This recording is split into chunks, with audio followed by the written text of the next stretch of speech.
Merci. Monsieur De Guilhem, 2 minutes. Oui, oui, Madame la Ministre, je ne vais pas forcément avoir le même regard que mes collègues sur les crédits du patrimoine. Vous nous avez rappelé que la restauration, que la conservation du patrimoine, ce sont des secteurs d'excellence. Et puis aussi, bien sûr, qu'il y avait des contraintes budgétaires.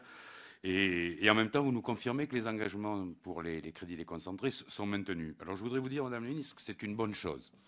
C'est une bonne chose à 2 titres, pour 2 raisons essentielles. C'est une bonne chose pour les territoires, et mes collègues qui sont sur des territoires à forte attractivité patrimoniale et touristique en savent quelque chose.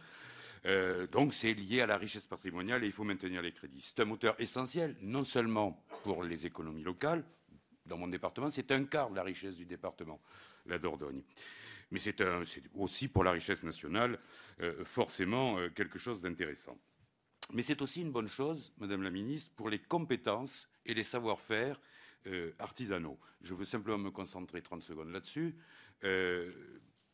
Bien sûr, il y a la raréfaction de l'argent public au niveau de l'État, au niveau des collectivités locales, qui font qu'il y a un certain nombre de projets qui sont de restauration, de réhabilitation, qui sont différés. Et ça met en danger ces professions qui sont indispensables au maintien de ce patrimoine en bon état.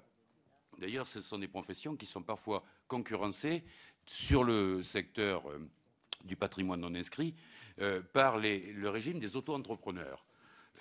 J'en sais quelque chose sur mon territoire. Il y a là une vraie question. Il est même parfois demandé à ces artisans, par les DRAC, ce sera l'objet d'une de mes questions, de consentir un pourcentage sur le tarif proposé par ces artisans, alors qu'il est même très souvent tiré au plus juste. Alors, Madame la Ministre, 2 questions. Comment faire pour mieux protéger les savoir-faire, ces savoir-faire précieux pour notre patrimoine? Je sais bien que ça dépasse là le cadre de nos discussions budgétaires. Et puis peut-être plus précisément, quelles sont aujourd'hui, pour cet exercice budgétaire, vos recommandations au DRAC pour l'engagement de ces crédits budgétaires? Merci. Merci. Monsieur Darmanin? Non, hein, pas.